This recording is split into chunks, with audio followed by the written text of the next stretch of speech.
اعوذ باللہ من الشیطان الرجیم بسم اللہ الرحمن الرحیم و اس کالا، اور جب کہا ابراہیم علیہ السلام نے ربی جعل، اے اللہ بنا دے حاذل بلد، اس شہر کو آمین امن والا۔ یہ کس شہر کی بات ہو رہی ہے؟ مکہ کی بات ہو رہی ہے کہ اللہ تعالیٰ کے نبی حضرت ابراہیم علیہ السلام جو تھے وہ اللہ سے دعا کر رہے ہیں کہ اللہ اس کو امن والا بنا دے، وجنبنی، اور بچا مجھے، وبنیہ، اور میرے بیٹے کو، ان نعبد الاصنام، یہ کہ ہم بتوں کی عبادت نہ کریں۔ تو دیکھیں وہ کرتے بھی نہیں تھے، وہ شروع سے ہی بتوں سے شدید نفرت کرتے تھے، لیکن پھر بھی دعا کرنا کتنا ضروری ہے کہ اگر آپ کوئی کام نہیں کر رہے لیکن پھر بھی برائی نہیں کر رہے، لیکن پھر بھی اللہ سے ہمیشہ اچھے کی، خیر کی دعا کرنی چاہیے کہ اللہ میں ہمیشہ خیر پھیلاؤں، یا اچھی جو ہے وہ اچھی راہوں پہ چلوں۔ جو ابراہیم علیہ السلام بھی یہاں پہ اس لیے دعا کر رہے ہیں کہ مکہ دیکھیں کتنی مقدس جگہ ہے کہ لیکن اس کے باوجود وہاں پہ بت پڑے ہوئے تھے۔ جو گمراہی کا، مکے والوں نے آپ صلی اللہ علیہ وسلم کو کتنی تکلیفیں دی نا کہ آپ صلی اللہ علیہ وسلم کو ہجرت بھی کرنی پڑی۔ تو اب یہاں پہ اللہ تعالیٰ فرماتے ہیں کہ وہ اس کا اعلیٰ ابراہیم، جب کہا ابراہیم علیہ السلام نے دعا کی اپنے رب سے، ربی جعل، اے میرے رب بنا دے حاذل بلد، اس شہر کو امن والا۔ ابراہیم علیہ السلام کو ہجرت نہیں کرنی پڑی، وہ نبی کریم صلی اللہ علیہ وسلم کو کرنی پڑی تھی۔ تو یہ مکہ جو ہے اس کو اللہ تعالیٰ فرماتے ہیں اس کے لیے دعا کر رہے ہیں ابراہیم علیہ السلام کہ اللہ اس کو امن والا بنا دے، وجنبنی، اور مجھے بچا، وبنیہ، اور میرے بیٹوں کو، ان نعبد الاصنام، کہ ہم بتوں کی عبادت کریں، اس بات سے بچا کہ ہم کبھی بتوں کی عبادت کریں۔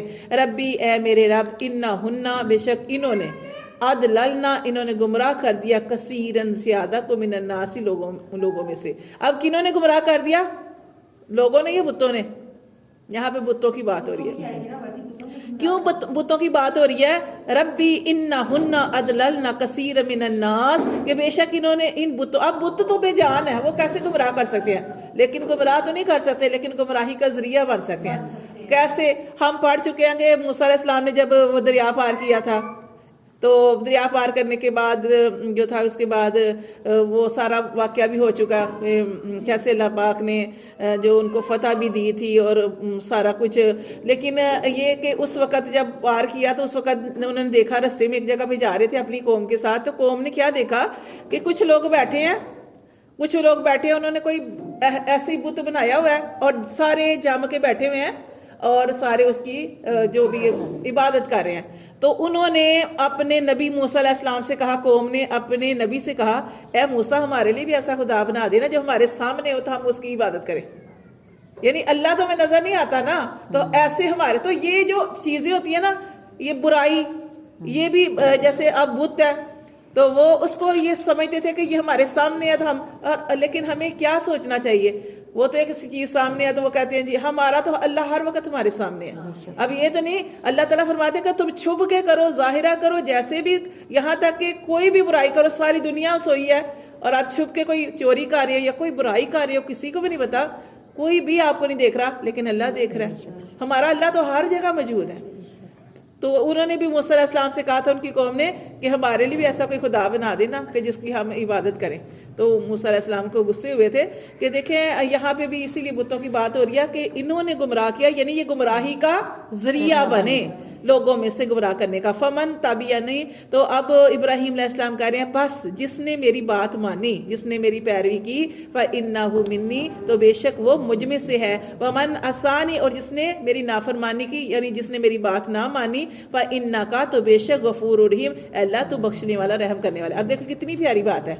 انہوں نے کہا کہ اللہ جو میری پیروی کرے گا، جو میری بات مانے گا، وہ میرا ساتھی بنے گا، ومن عصانی، اور جو میری بات نہیں مانے گا تو اللہ تو بخشنے والا، رحم کرنے والا ہے۔ ہم ہوتے ہیں اللہ معاف کر، اتنا اعلیٰ رتبہ نبی تھے اور اتنی بڑی بات، کتنے نرم دل، جیسے ہم نے قرآن میں پڑھا، ابراہیم علیہ السلام بڑے اواہ تھے، کیا رونے والے، عاجزی کرنے والے، اللہ سے دعائیں کرنے والے، تو اللہ سے ایسے دعائیں کرنے والے تھے، امت کے لیے رونے والے تھے، غم کرنے والے تھے۔ اللہ فرماتے، وہ یہاں پہ فرما رہے ہیں کہ اللہ جس نے میری نافرمانی کی تو اللہ تو چاہے تو اسے معاف کر دے، اللہ تو بڑا بخشنے والا ہے، تو بڑا رحم کرنے والا ہے، اس کی سزا کے لیے دعا نہیں کر رہے۔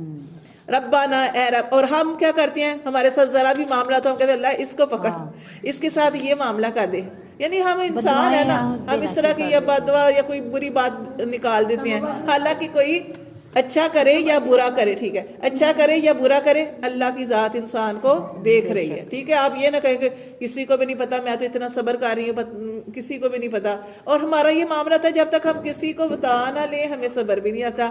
لیکن اگر آپ کسی کو نہیں بتا رہے اور آپ دیکھیں اندر ہی ڈال رہے بات، کیسے اندر ڈال رہے، جیسے انہوں نے ڈالی تھی یعقوب علیہ السلام نے.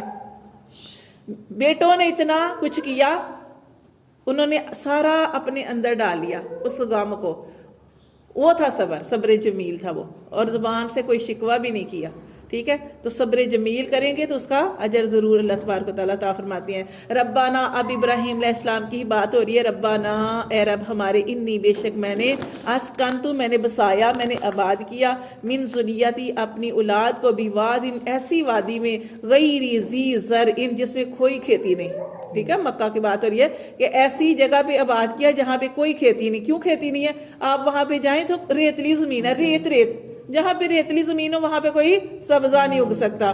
تو انہوں نے کہا کہ اللہ میں نے اپنی اولاد کو آباد کیا ایسی جگہ پہ جہاں پہ کوئی کھیتی نہیں، عند بیتک المحرمی، اور وہ پاس ہے تیرے گھر، حرمت والے گھر کے پاس. اور وہ آپ جانتے ہیں کہ وہ کیسے ابراہیم علیہ السلام چھوڑ کے آئے تھے اپنے بیوی بچوں کو، اللہ کے سپرد کر کے آئے تھے.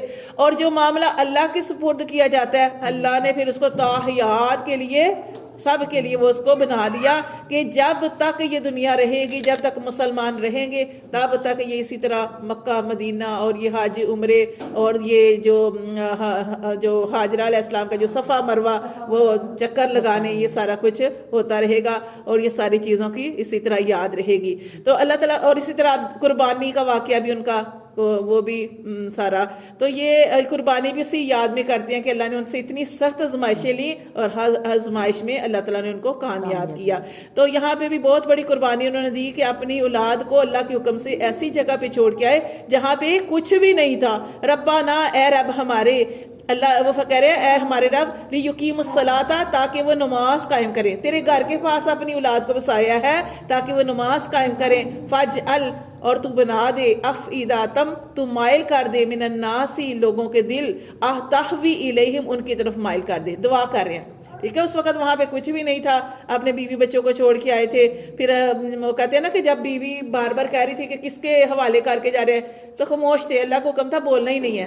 اور بیوی اس وقت بڑی، مطلب پہلے لوگ بڑے سمجھدار عورتیں مرد ہوا کرتے تھے، تو بیوی نے خود ہی اندازہ لگایا تھا کہ اللہ کو حکم ہے، اسی وجہ سے اس طرح کر رہے ہیں. لیکن جیسے ہی پیچھے ہٹے تو جا کے دعائیں کی. ظاہر ہے اپنی بیوی بچوں کی فکر ہوتی ہے، تو پھر دعائیں کی تھی. تو انہوں نے بھی یہاں پہ آگے کہہ رہے ربنا، اے رب ہمارے، لیقیم الصلاۃ، تیرے حکم سے ان کو وہاں پہ چھوڑا تاکہ وہ نماز قائم کریں. فجعل، تو بنا دے، افئداتن، دلوں کو، ان کے دلوں کو، من الناسی، لوگوں کے دلوں کو، تہوی، کو وہ مائل ہو جائیں، الیہم، ان کی طرف، وارزقہم، اور اللہ انہیں رزق دے، من الثمرات، پھلوں سے، لعلہم یشکرون، تاکہ وہ شکر ادا کریں. اور ایسے ہی ہے، دیکھیں وہاں کتنی نعمتیں ہیں، اور کیسے ہوٹل صبح شام، یعنی کوئی وہاں پہ وقفہ نہیں آتا. اب وہاں کوئی وقفہ نہیں آتا کہ جیسے ہم کہتے ہیں نا کہ جیسے مکہ ہے اللہ تعالیٰ کا گھر ہے، وہاں پہ بھی کوئی وقفہ نہیں آتا. جیسے آپ کہتے ہیں نا اچھا ہم اس ٹائم بڑا رش ہے، ہم فلاں ٹائم پہ آ جائیں گے، آپ فلاں ٹائم پہ بھی آئیں گے نا، اس ٹائم پہ بھی رش لگا ہوگا. اور اسی طرح ہوٹلوں میں بھی ایسے ہی رش ہے. یہ ابراہیم علیہ السلام کی دعا ہے کہ اللہ تعالیٰ نے وہاں پہ رزق بے شمار کھولا ہے. پھل ہیں اتنے طرح طرح کے پھل، میں نے تو زندگی میں پہلی دفعہ اتنے بڑے کھیلے اللہ کے گھر میں دیکھے تھے. یعنی اتنا پھل اور سارا، یہ سب ابراہیم علیہ السلام کی دعا ہے. اللہ فرماتے ہیں تو اس لیے تاکہ وہ شکر ادا کرے. ربنا، اے رب ہمارے، انک، بے شک، تعلم، تو خوب جانتا ہے، ما نخفی، جو ہم چھپاتے ہیں، وما نعلن، اللہ تو جانتا ہے جو ہم چھپاتے ہیں اور جو ہم ظاہر کرتے ہیں، وما یخفی علی اللہ، اور نہیں چھپا ہوا اللہ سے، من شیء، کچھ بھی، فی الارض، نہ زمین میں، ولا فی السماء، نہ آسمان میں. یہ نہیں کہ ہمارے دلوں میں ہی، اللہ فرماتے ہیں جہاں پہ جو کچھ بھی ہو رہا ہے، آسمان و زمین میں کچھ بھی ہو رہا ہے، جو چرند پرند بھی کھا رہا ہے، کیڑے مکوڑے بھی کھا رہے ہیں، اللہ سے کچھ بھی چھپا نہیں ہے، نہ آسمانوں کا نہ زمین کا. جو فرشتے کھا رہے ہیں، جو جنات کھا رہے ہیں، سارا کچھ اللہ جانتے ہیں. الحمدللہ الذی، پھر دیکھیں تعریف اللہ تعالیٰ کی کر رہے ہیں. کیا تعریف کر رہے ہیں؟ شکوہ کہیں بھی نہیں ہے. کہیں دیکھا آپ نے کہ ابراہیم علیہ السلام نے کوئی شکوہ کیا ہے؟ دیکھیں وہ کہہ رہے ہیں الحمدللہ الذی، تمام تعریفیں اللہ تیرے لیے، تیری ذات کے لیے۔ اللہ وہ ہے وہب علی کہ جس نے مجھے دی، کس میں وہب علی مجھے عطا فرمائی، الکبری بڑھاپے میں مجھے عطا فرمایا، اسماعیل و اسحاق۔ یہ اللہ کی نعمت کا شکر ادا کر رہے ہیں کہ اللہ وہ ذات ہے کہ جس نے مجھے عطا فرمایا بڑھاپے میں اسماعیل اور اسحاق، یہ 2 بیٹے ہوئے تھے، ٹھیک ہے۔ تو یہ بھی اسماعیل علیہ السلام جو تھے وہ پیدا ہوئے تھے، پھر اسحاق پیدا ہوئے تھے، اور بالکل بڑھاپے کی عمر میں اللہ پاک نے ان کو اولاد دی تھی کہ جب انسان بالکل ہی مایوس ہو جاتا ہے، جب اولاد کے قابل نہیں رہتا، کہ اب امید ہی نہیں رہتی کہ اولاد ہوگی، اس وقت اللہ نے ان پر کرم کیا تھا۔ ان ربی، بے شک میرا رب، لسمیع الدعاء، بے شک میرا رب جو ہے البتہ سننے والا ہے دعا کا۔ ربی جالنی، اور پھر یہ دعا کر رہے جو ہم نماز میں پڑھتے ہیں، ربی جالنی، اے میرے رب بنا دے مجھے مقیم الصلاۃ، پہلے اپنے لیے دعا کر رہے ہیں کہ اللہ مجھے نماز قائم کرنے والا بنا دے، ومن ذریتی، اور اپنی اولاد کی فکر کر رہے ہیں اللہ میری اولاد کو بھی نماز قائم کرنے والا بنانا۔ ربنا، اے رب ہمارے، وتقبل دعا، اے ہمارے رب اور ہماری دعا کو قبول فرما۔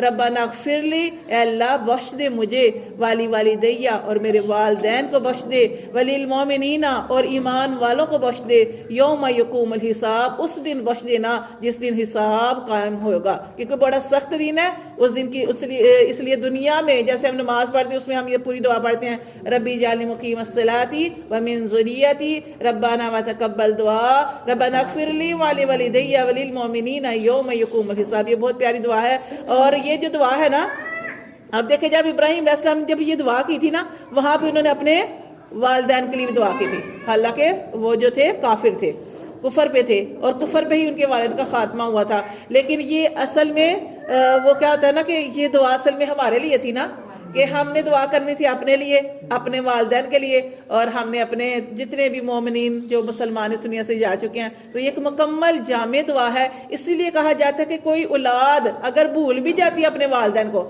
جیسے کہ آج کل زمانہ ہے انٹرنیٹ کا، یا بچے کاموں میں مصروف رہتے ہیں، ٹائم نہیں ملتا، لیکن یہ کہ ان سارے ٹائموں میں وہ نماز پڑھ لیتے ہیں، تو جب وہ نماز پڑھ لیتے ہیں اور یہ دعا کرتے ہیں نا، تو گویا وہ اپنے والدین کے لیے دعا کر رہے ہیں، اپنے والدین کی بخشش کی دعا کر رہے ہیں۔ تو اس لیے کہا جاتا ہے کہ اپنے بچوں کو نماز کی عادت جو ہے وہ ضرور ڈالیں، اور شروع ہی سے ڈالیں۔